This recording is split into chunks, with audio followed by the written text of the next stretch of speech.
Gregg Rosenthai will try and apply that Tulane triumph to his game picks this week. Before we get to those, though, just coming off the Brett Favre that you saw there, favorite Favre moment? I mean, obviously, you've been watching the game for a long while here, Greg. Anything stick out to you? I feel like the 2009 NFC Championship game gets forgotten. To me, that's the most defining Brett Favre performance. His defense in Minnesota let him down, but he outplayed Drew Brees that day. They hit him like crazy. We know what happened with Bountygate, but he was so tough, throwing the ball down the field throughout the game. Everyone remembers the interception. I think that was the best performance he ever had. They robbed him of another Super Bowl appearance.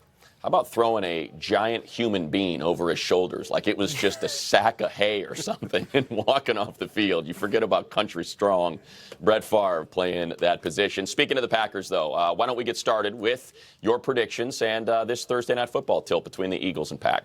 I like the Eagles to go into Green Bay and get an upset this week. The Packers' offense is really struggling. Can you imagine what clowns like me would be saying about Mike McCarthy if he had a 3-game stretch where they were 29th in the league in yards per play, 25th in points per play? They have 13 second-half points all season. And I think this is a game where Matt LaFleur and Rodgers are going to have to show that they can adjust, because I think this is going to be a tougher matchup. Yes, the Packers defense has been great, but I think Peterson and this veteran Eagles offense can do some things to give them trouble.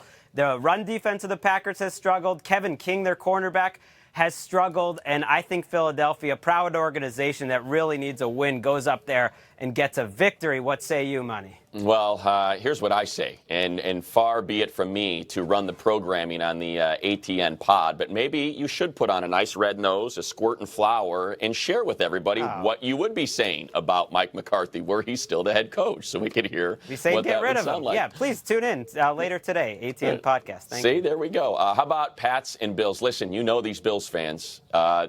Tread carefully is what I'll say here. What do you got going on there in Western New York? I will not tread carefully, because I threw out there that the Patriots defense has outscored their opponents in the last 4 games. Going back to the Super Bowl, the defense has scored 12 points. They've given up 6 points, and every response was about, oh, who have they played? I don't care if it was Appalachian State on the schedule. First of all, one of those games was the Super Bowl. Another was Ben Roethlisberger. What they are doing is amazing. Let's flip it around to Josh Allen and the Bills' offense. Who have they played this season? Maybe the easiest slate of games so far. Everyone talking about a Josh Allen come up, and yet he has 5 total touchdowns, 7 combined interceptions and fumbles. I'm really not quite seeing it, so I want to see him do it against this great Patriots defense. I don't think it'll happen. I think there's not a lot of scoring, but eventually Tom Brady problem solves. Josh Allen and those Bills fans do not. A little subtle jab, by the way, with the Appalachian State reference there at our mutual friend Daniel Jeremiah. I will quickly ask and follow up on that, though.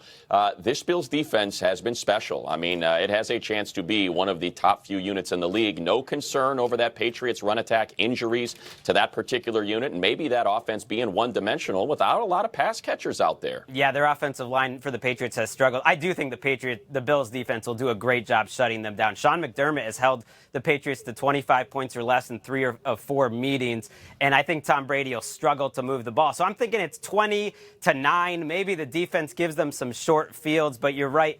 James White, Rex Burkhead, those guys aren't getting it done. Should be a good game for a while. Pats pull away late. I think maybe a Bills victory. And again, I am programming the ATN podcast. How about a Chris Wessling lift you over his head, just slam through a flaming table as a partial victory?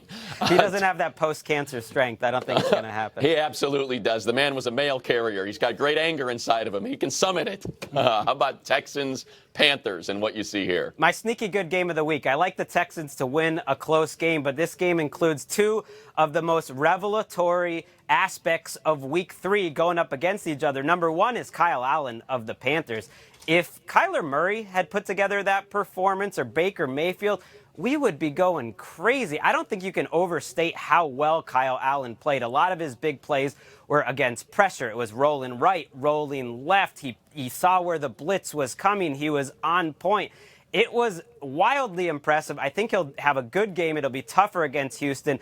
But the second big revelatory point from last week was how well the Texans' offensive line played. If you give Deshaun Watson time, and they made a lot of changes up front, they really worked last week for the Texans against your Chargers. then this is a Texans team where the sky is the limit. So I'm really looking forward to if Kyle Allen and the Texans offensive line can keep it going this week. Yeah, that is a great takeaway from that game. They insert Sharping and Howard, and man, did that offensive line look a lot better than they have in the last year plus. All right, last contest, Rams-Bucks. What do you got? I got the Rams winning handily. I know it's not the spiciest game, but I wanted to talk about how everyone's saying that, the Rams aren't playing that well, but they're finding a way to win.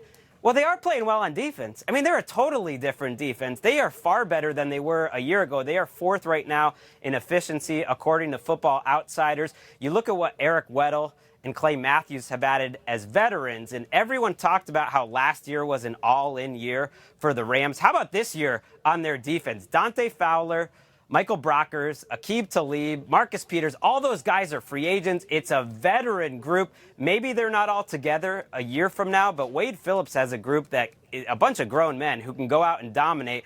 And I think they'll be confident that Sean McVay and then their special teams coordinator, Bones Fossil, figures out their problems as the season goes on. I know that doesn't make you happy as a Chargers guy, money, but it's just the truth right now. What I think makes, the viewers happy is they want more Sean McVay talking like this into his microphone, running guys, you go here, you go there. They want 30 points, and they're not getting it. They don't want Wade Phillips and a dominant D. They want high-flying offense, the greatest show on turf part, 3 or something. Thank you, Greg. We certainly appreciate it. You can check him out, by the way. Oh, sorry, I got to plug your spot. NFL.com/GamePicks. Up next, do you think Derrick Henry punishes potential tacklers? We'll celebrate an NFL 100 legend at the position whose middle name was Payne, if you ask any opponent of Larry